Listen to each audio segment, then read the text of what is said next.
Friends, তো 3টে ফুলকপি আছে ছোট ছোট। তো ফুলকপির ডান্ডিগুলো যে আছে, এই যে ডান্ডিগুলো আমি কাটি নিছি পাতলা পাতলা করিয়া। তো সাধারণত ফুলকপির ডান্ডি মানুষ খায় না, ফেলে দেয়। তো মুই ভাবি আসং দেখং আজকে একটা ফুলকপির নতুন রেসিপি বানাও ফুলকপির ডান্ডির। তো পাতলা পাতলা করে কাটি নিছং, এটি কুচি কুচি করে কাটি নিছং। তো এটার একটা নতুন রেসিপি হবে, তোমারগুলোর লগত মই শেয়ার করিম। রেসিপিটা লাস্ট পর্যন্ত দেখি থাকেন। দেখো মুই অল্প ভাপে নিছং ফুলকপির ডান্ডিটা। ফুলকপির ডান্ডিগুলো ভাপা হয়ে গেছে। অল্প হলুদের গুঁড়ো দিবেন যখন অল্প ভাপে নেবেন। এটি জিরে আছে, জিরে বাটা, আদা বাটা, রসুন বাটা, সর্ষে বাটা। তো আমি একবারে মিক্সার গ্রাইন্ডার করে নিছং। তো রান্নার সময়ত এগুলো দিন। তেল দিলাম, তেলটা হিট হয়ে আছে। এলা সম্বারত গোটা জিরে দিন। গোটা জিরেটা অল্প লাল লাল হওয়ার পরে ফুলকপির ডান্ডিটা দিন। গোটা জিরেটা লাল হয়ে গেছে, এলা ফুলকপির ডান্ডিটা দিন।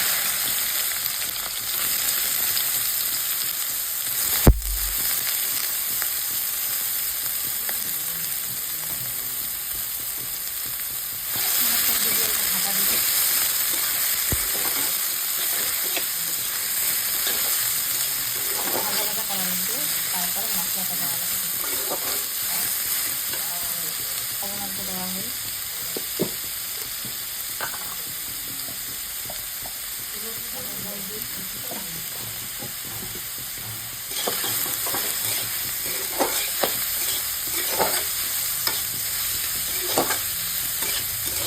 লবণ হলদিটা দিয়ে একটা ভাজা ভাজা করে নেওয়া হবে।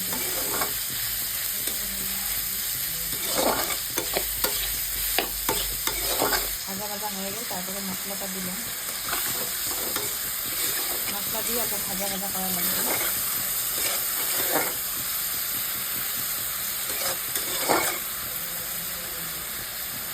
কালারের জন্য একটা মরিচের গুঁড়ো দেওয়া হয়েছে, কালারটা ভালো আসার জন্য।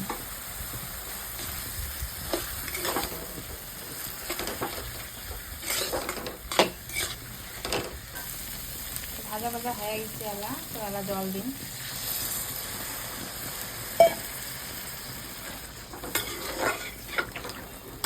পরিমাণ মতো জল দেওয়া হল। তরকারিতে কালার খুব সুন্দর আসছে। দেখো, তো দেখো 2টে করে আমি রান্না তুলে দিচ্ছি। আজকে বহুত দেরি হয়ে গেছে, ওই জন্য 2টে করে তুলে দেওয়া হয়েছে। একটা হচ্ছে আলু ফুলকপি ডিম দিয়ে ঝোল, আর এটা হচ্ছে ফুলকপির ডান্ডি চটচটি। তো কালারটা 2টে সবজির খুব সুন্দর হচ্ছে কালারটা। এলা হয় নাই, হওয়ার পথে। ফাইনালি রান্না শেষ।